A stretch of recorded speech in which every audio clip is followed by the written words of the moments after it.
silver bells all seem to say, throw cares away. Ding dong ding dong, ding dong ding dong, ding dong ding dong, ding dong ding dong, ding dong ding dong, ding dong ding dong, ding dong ding dong. Ooh.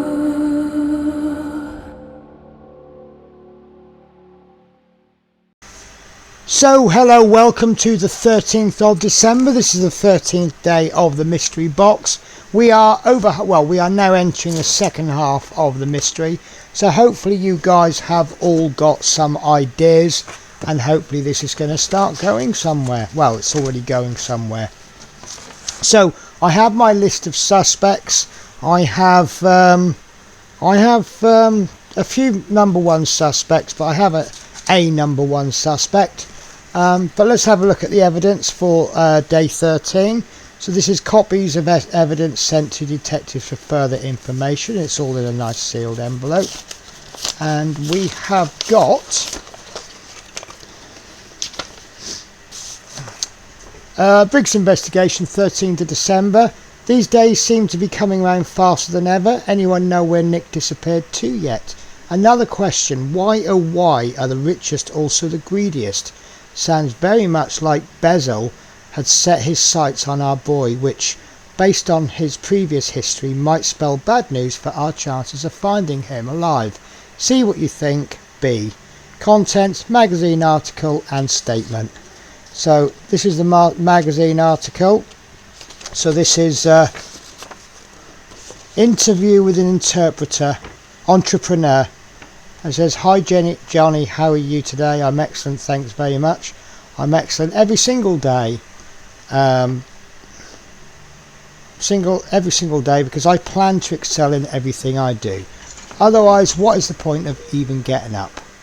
And then we've got, what is the key to your success? What I'll do is I'll just hold these in front of the camera for a few seconds, and then you can hit pause as relevant to read the article. So sounds stressful.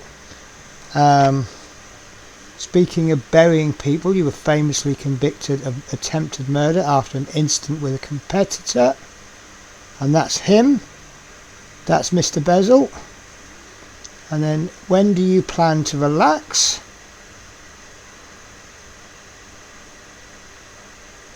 And then, what is your current business challenge?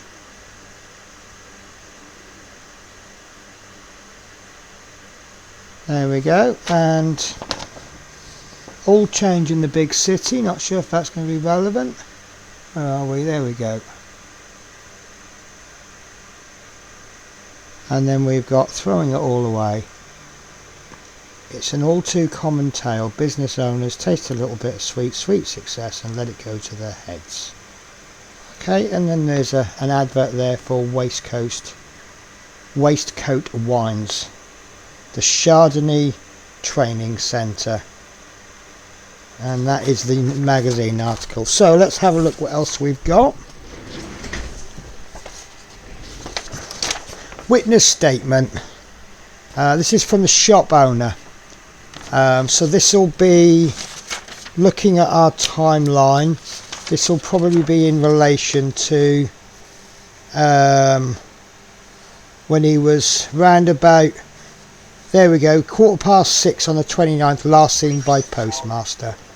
So this is my name is Dirk Groan, and I own All Pets Pet Food and Supply Store in Montford, Leicestershire. I've been made aware that one of my very regular customers, a Mr. Nick Kringle, has been reported missing. I was a little confused at first, as I've been calling him Kris all these years, but he never said anything. Kris has been purchasing my animal feed mix for around 4 or 5 years now. I usually have supplies delivered directly to his farm. However, a couple of times a year he will pop by to pick up some treats or something special for his herd of deer. It looks like those animals, he looks after those animals like he gave birth to himself. I can remember when he was investigated by the RSPCA after a malicious report from his neighbours. He was so upset. I really felt for him. He's such a nice guy. Anyway, that all got sorted out, thank goodness. I last saw him on Wednesday the 29th of November. He came in and bought a couple of big sacks of my extra special trail mix. I make it up for him every winter as he insists the deer are a lot more active during the cold months.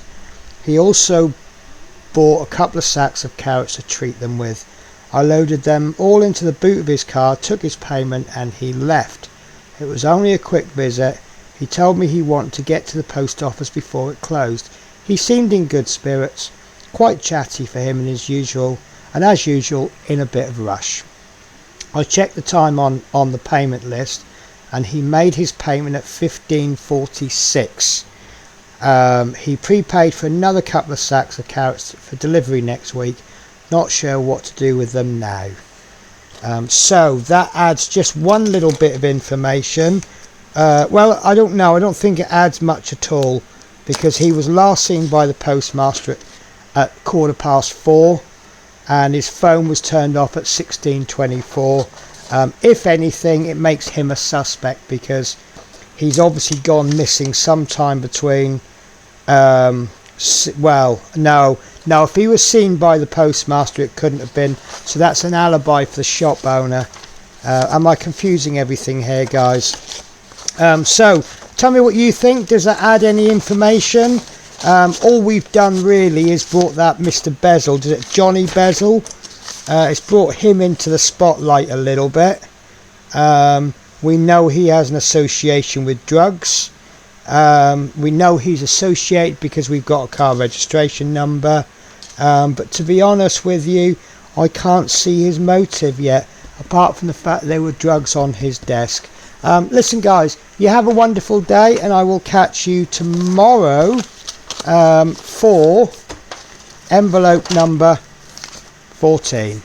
Take care guys, bye bye.